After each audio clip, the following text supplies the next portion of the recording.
नमस्कार दोस्तों, आज के इस वीडियो में हम लोग क्लास 10th सामाजिक विज्ञान का 24 अगस्त को होने वाला वीकली टेस्ट के लिए वीकली टेस्ट मॉडल पेपर करने वाले हैं, जो कि आपके 24 अगस्त को होने वाला वीकली टेस्ट के लिए बहुत ही ज़्यादा इम्पोर्टेंट है।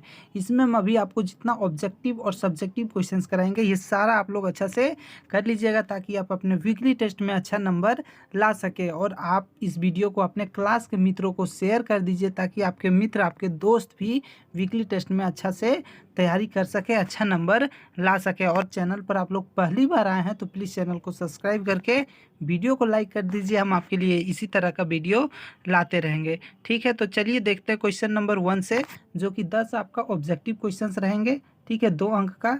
उसके बाद आपका 2 अंक के 2 क्वेश्चंस रहेंगे, 3 अंक के 2 क्वेश्चंस, उसके बाद 5 अंक के 2 क्वेश्चंस। ठीक है, तो पहला क्वेश्चन हम लोगों का, द्वितीय विश्व युद्ध कितने वर्षों तक चला। तो द्वितीय विश्व युद्ध जो है बच्चों, वो कितना वर्षों तक चला, तो हमें बताना है। ऑप्शन ए है हम लोगों के पास 2 वर्ष, 3 वर्ष, 5 वर्ष, और ऑप्शन डी है 6 वर्ष। तो द्वितीय विश्व युद्ध जो है वो टोटल 6 वर्षों तक चला। तो ऑप्शन नंबर डी इसका करेक्ट आंसर हो जाएगा। उसके बाद नेक्स्ट क्वेश्चन हम लोगों का 2 नंबर क्वेश्चन है, भारत में केनाल कॉलोनी किस प्रांत में बनाई गई थी। यानी कि केनाल कॉलोनी जो है वो भारत में कहाँ बनाई गई थी, किस प्रांत बोला गया है, तो किस जगह पर बनाई गई थी। ऑप्शन ए है उत्तर प्रदेश, ऑप्शन बी है पंजाब, ऑप्शन सी है मध्य प्रदेश, और ऑप्शन डी है राजस्थान। तो इसका जो करेक्ट आंसर हो जाएगा वो हो जाएगा पंजाब। ठीक है, आप लोग याद रखिएगा, भारत में केनाल कॉलोनी जो है वो पंजाब में बनाया गया था। ठीक है, ये सब क्वेश्चन जो है बच्चों आपके बोर्ड एग्जाम के लिए भी बहुत ही इंपॉर्टेंट रहता है। ठीक है, तो ये वीकली के टेस्ट के लिए जितना इंपॉर्टेंट है उससे ज़्यादा इंपॉर्टेंट आपके बोर्ड एग्ज़ाम के लिए भी है। ठीक है, तो आप लोग अच्छा से ये सब क्वेश्चंस को कीजिए। हम आपके लिए बोर्ड एग्ज़ाम का भी तैयारी कराएंगे, इसलिए आप हमारे चैनल को सब्सक्राइब कर लीजिए। सभी सब्जेक्ट का हम आपको तैयारी कराएंगे। ठीक है, उसके बाद क्वेश्चन नंबर 3 है, 1923 में विश्व को पूंजी देने वाला, ठीक है, विश्व को पूंजी देने वाला कब, 1923 में। अच्छा से क्वेश्चन को समझिएगा। ठीक है, विश्व का सबसे बड़ा कर्जदाता राष्ट्र कौन सा था। यानी कि विश्व का सबसे पूंजी देने वाला, विश्व को पूंजी देने वाला, अन्य देशों को पूंजी देने वाला और कर्जदाता राष्ट्र, ये राष्ट्र का मतलब देश, कौन सा था, तो वो था अमेरिका। ठीक है, 1923 की बात की जा रही है। तो 1923 में पूंजी देने वाला और कर्जदाता देश जो है वो अमेरिका था। उसके बाद 4 नंबर क्वेश्चन है, झारखंड कब एक नया राज्य बना। तो हमें बताना है कि झारखंड कब एक नया राज्य बना। झारखंड जो है बिहार से अलग होके एक नया राज्य बना, तो वो कब बना था हमें बताना है। ऑप्शन ए है 2000, ऑप्शन बी अलग हो गया, ऊपर नीचे हो गया। ठीक है, बी है 2004, 2001 और 2010। तो झारखंड जो है बिहार से कब अलग हुआ था, 2000 में। ठीक है, और ये एक नया राज्य बना था। ठीक है, उसके बाद नेक्स्ट क्वेश्चन हम लोगों का 5 नंबर है, कॉर्न कानून किस देश में पारित किया गया था। तो कॉर्न कानून जो है वो किस देश में पारित किया गया था, तो ब्रिटेन में पारित किया गया था। ठीक है, आप लोग अच्छा से याद कर लीजिए, कॉर्न कानून जो है वो कहाँ पारित किया गया था, किस देश में पारित किया गया था, तो ब्रिटेन में पारित किया गया था। उसके बाद अगला क्वेश्चन हम लोगों का 6 नंबर क्वेश्चन है, छिपी हुई बेरोजगारी अधिकतर किस क्षेत्र में पाई जाती है। तो छिपी हुई बेरोजगारी का मतलब होता है कि 2 महीना काम मिला, फिर 2-3 महीना काम नहीं मिला, फिर 4 महीना काम मिला, फिर मतलब कि 6 महीना काम मिला, 6-7 महीना काम मिला साल के, और 5-6 महीना काम नहीं मिला। तो इस क्षेत्र को छिपी हुई बेरोजगारी कहते हैं, इस तरह के चीज़ों को। तो कृषि क्षेत्र में ऐसा देखने के लिए मिलता है, क्योंकि अभी मान लीजिए धान का रुपाई हो रहा है, तो 4 महीना किसान लोग इसमें बिजी रहेंगे। ठीक है, अपना धान वान को देख रेख में। उसके बाद फिर गेहूँ लगाएंगे, फिर गेहूँ के बाद गर्मी का मौसम आएगा, फिर वो बैठ जाएंगे। तो कृषि क्षेत्र में जो होता है छिपी हुई बेरोजगारी दिखती है। ठीक है, उसके बाद नेक्स्ट क्वेश्चन है 7 नंबर, पोखरन भारत के किस राज्य में है। पोखरन जो है भारत के किस राज्य में पड़ता है। तो ऑप्शन ए है राजस्थान, ऑप्शन बी है पंजाब, ऑप्शन सी है गुजरात, और ऑप्शन डी नीचे है। ठीक है, थोड़ा ऑप्शन डी हम लोगों का कहाँ है, झारखंड। तो हमें बताना है कि पोखरन भारत के किस राज्य में है? तो राजस्थान राज्य में है। कहाँ है? राजस्थान। ऑप्शन नंबर ए इसका करेक्ट आंसर हो जाएगा। उसके बाद नेक्स्ट क्वेश्चन हम लोगों का, विभिन्न स्तर की सरकार के बीच अधिकारों से संबंधित विवाद को कौन सुलझाता है? यानी कि विभिन्न स्तर पर सरकार के बीच अधिकारों का जब विवाद हो जाता है, सरकारों के बीच में जब उलझन हो जाता है, उलझ जाता है, तो इस चीज़ को कौन सुलझाता है? ऑप्शन ए है सभी अदालतें, ऑप्शन बी है उच्च न्यायालय, ऑप्शन सी है राष्ट्रपति और ऑप्शन डी है प्रधानमंत्री।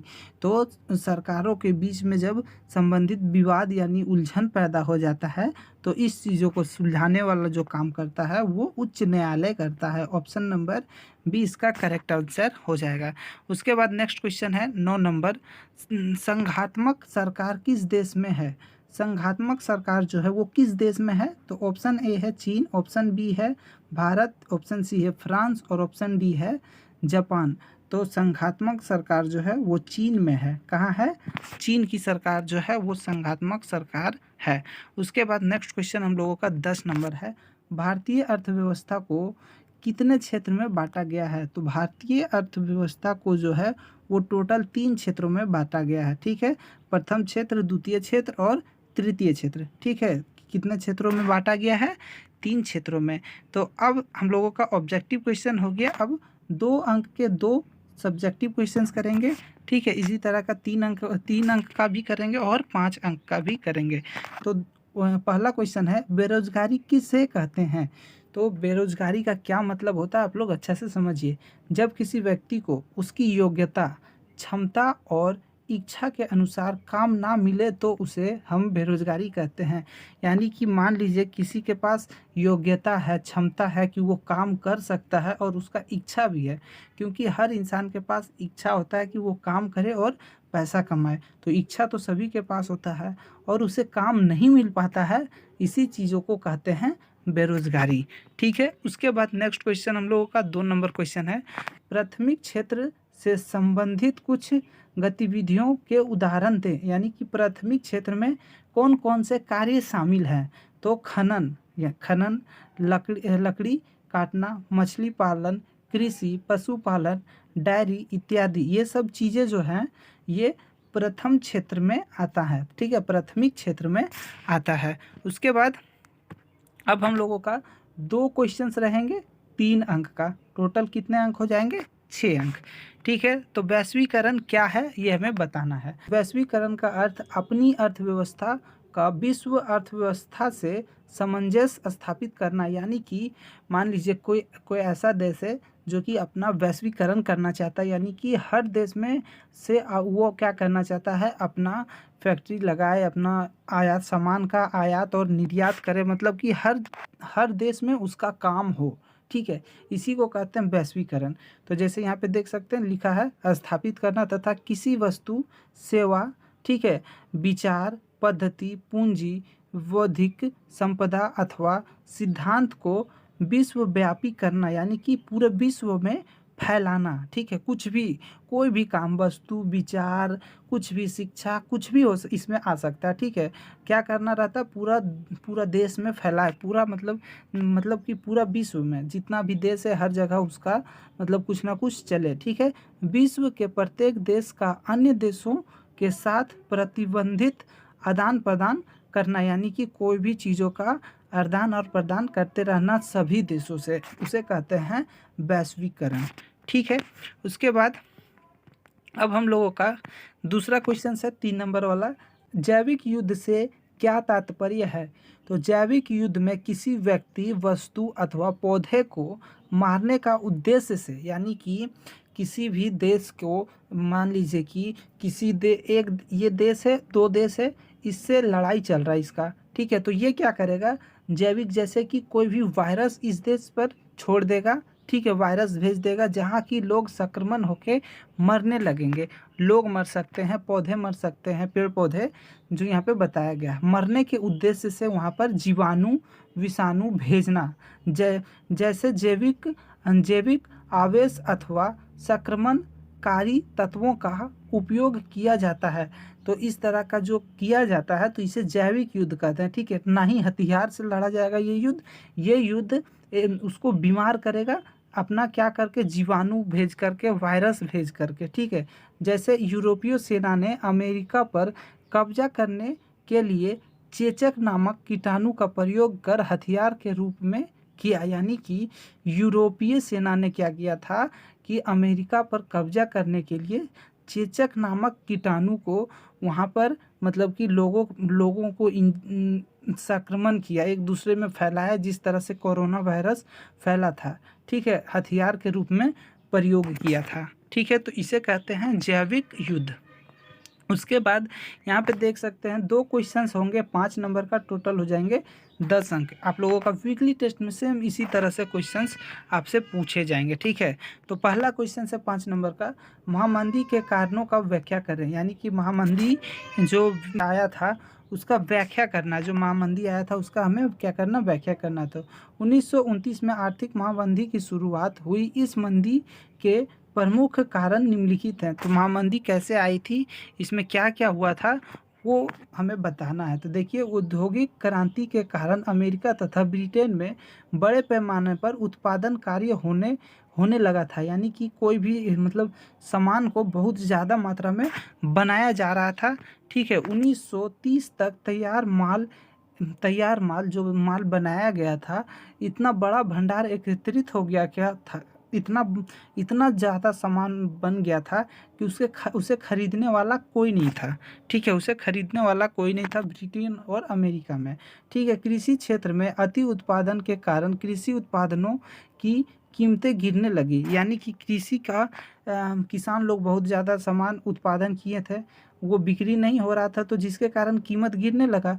किसानों ने अपनी घटती आय, ठीक है, यहाँ पर आय लिखाएगा, आप नहीं आय, ठीक है, आय को बढ़ाने के लिए अधिक उत्पादन करना शुरू कर दिए, किंतु इसे खरीदने वाला कोई नहीं था। यानी कि मान लीजिए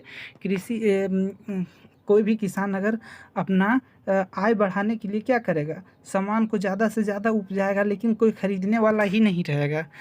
कीमतें और गिरने लगी, यानी कि कीमत 10 रुपया से गिरने के 7 रुपया 7 रुपया 6 रुपया, यानी कीमत गिरने लगा।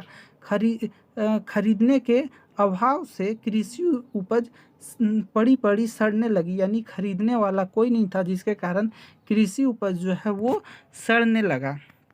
उसके बाद पॉइंट तीसरा है, संकट से पूर्व बहुत से देश ने अमेरिका से कर्ज लिया था। ये संकट आने से पहले, आर्थिक मंदी आने से पहले अमेरिका से बहुत देशों ने क्या लिया था, कर्ज लिया था, जो घटकर केवल चौथाई रह गई थी, जो घटकर पूरा चौथाई रह गई थी। जो देश अमेरिका कर्ज पर सबसे ज़्यादा निर्भर थे, उसके सामने गहरा संकट हो गया। जो देश की अमेरिका से कर्ज लेकर उसी पर निर्भर था, वो एकदम गहरा संकट में चला गया वो देश, ठीक है। उसके बाद यूरोप के कई बड़े बड़े बैंक धराशायी हो गए।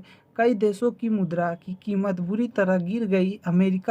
अमेरिकी सरकार इस महामंदी से अपनी अर्थव्यवस्था को बचाने के लिए आयातित पदार्थों पर 2 गुना सीमा शुल्क वसूली करने लगी। यानी कि जो सामान का आयात और निर्यात होता था, उस पर जो कर लगता था वो 2 गुना कर दिया गया, ज़्यादा वसूली करने लगा। उसके बाद 5वां पॉइंट है, अमेरिका के शेयर बाजार भी सोपरों की कीमत से गिरावट आ गई। यानी कि शेयर बाजार में भी गिरावट आ गया। बजट से वहाँ के लाखों व्यापारियों का दिवाला निकल गया, ठीक है। उसके बाद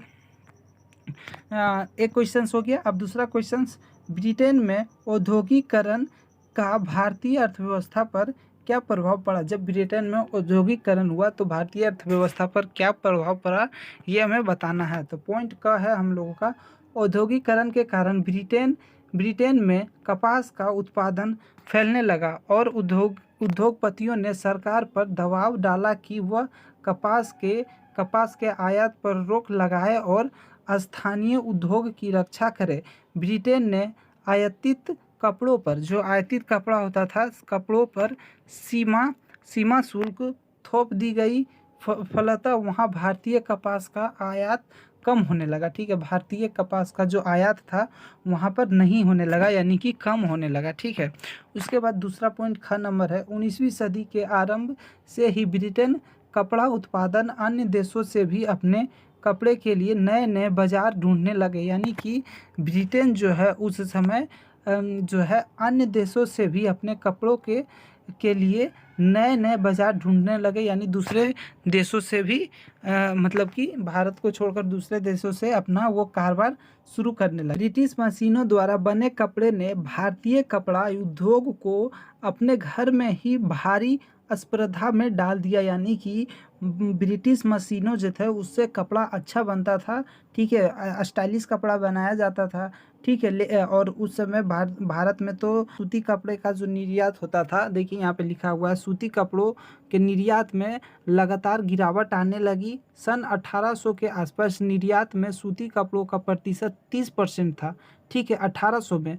उसके बाद 1815 आते आते घटकर 15% ही रह गया, ठीक है। तो इस तरह से हमें बता देना है कि औद्योगिकरण पर कि भारत पर क्या असर पड़ा था, ठीक है। तो अभी हमने आपको 16 क्वेश्चंस कराए हैं। ये 16 क्वेश्चंस आपके बोर्ड एग्जाम के लिए इंपॉर्टेंट है, आपके वीकली टेस्ट के लिए सबसे ज़्यादा इंपॉर्टेंट है। 24 अगस्त को जो आप लोगों का वीकली टेस्ट होगा उसके लिए बहुत ही ज़्यादा इंपॉर्टेंट है। तो अभी तक आपने चैनल को सब्सक्राइब नहीं किया तो प्लीज़ सब्सक्राइब कर दीजिए, वीडियो को लाइक कर दीजिए। हम आपके लिए इसी तरह का वीडियो लाते रहेंगे। फिर मिलेंगे नए वीडियो में, तब तक के लिए धन्यवाद।